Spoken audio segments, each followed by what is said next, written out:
Kuule, kus sa praegu elad? Tallinnas.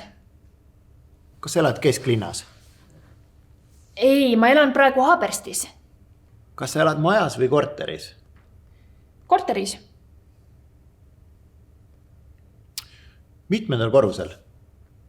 9. korrusel. Mitu tuba sul on? Mul on 3 tuba. Elutuba, magamistuba ja minu kassil on oma tuba. Kas sul on kass? Jaa, mul on väike valge kass. Vaata, see on minu kass. Ja see on minu köök. Sul on nii suur köök. Jah, ja mul on rõdu ka. Lahe. Ja kus sina elad?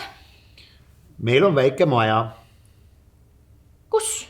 Kuusalus. Ma elan nüüd maal. Väga lahe. Kui suur see maja on? Meie maja on väga väike. Ainult 40 ruutmeetrit. See on tõesti väga väike. Jaa, aga meil on saun ka. Vaata.